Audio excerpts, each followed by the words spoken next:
Bamwe mu baturage bo mu mujyi wa Kigali babayeho ubuzima buringaniye, bavuga yuko bavunishwa cyane n'abitwa ngo ni abakire cyangwa se abafite imitungo, bimaze kugaragara ko batajya bitabira gahunda z'umuganda rusange. Uyu akaba ari umuganda ngarukakwezi ukunze kuba mu gihugu hose.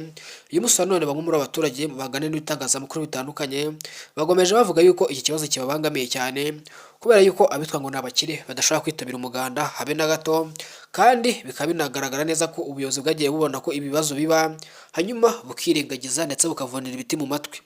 Ni nyuma y'uko leta y'u Rwanda yimakaje gahunda y'umuganda rusange, aho yatangaje ko buri muturarwanda wese urengeje imyaka 18 y'amavuko agomba kwitabira umuganda, ndetse bamwe na bamwe batangira kubishyira mu bikorwa.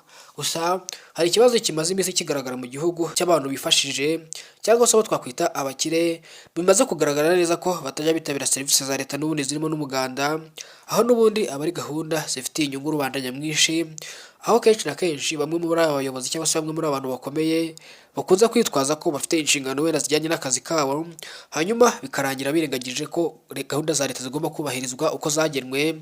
Bikaba biri no mu bintu binatera impungenge cyane, ndetse bikanababaza cyane abakunze kujyayo n'ubundi ba rubanda rusanzwe cyangwa se rubanda rwa giseseka, aho n'ubundi bavuga yuko bavunishwa cyane kandi gahunda za leta zireba buri muturarwanda wese. Leta y'u Rwanda kandi irashishikariza abayobozi by'umwihariko mu nzego z'ibanze kumenya amakuru y'abatitabira umuganda, ndetse hagakusanywa ibimenyetso ku buryo uzabifatirwamo azajya acibwa amande afatika, akanaganirizwa, akanashishikarizwa kwitabira umuganda aho ava akagera, atitaye ku uwo ari we ndetse n'icyo ari cyo, ndetse yewe n'inshingano yaba afite mu buzima bwa buri munsi. Uyu munsi wa none rero iki kibazo kirahangayikishije cyane, kubera yuko abitwa ngo ni abakire cyangwa se abishoboye ntabwo bajya bitabira gahunda za leta zirimo n'umuganda rusange. Uyu munsi wa none rero leta y'u Rwanda iri gushyira imbaraga cyane mu gushishikariza ndetse no gukora ubukangurambaga ku baturage bose kwitabira gahunda za leta ziganjemo umuganda rusange, kuko umaze kwinjira mu mico ituranga nk'abanyarwanda. Nshuti bakunzi, mudasiba gukurikirana amakuru yacu.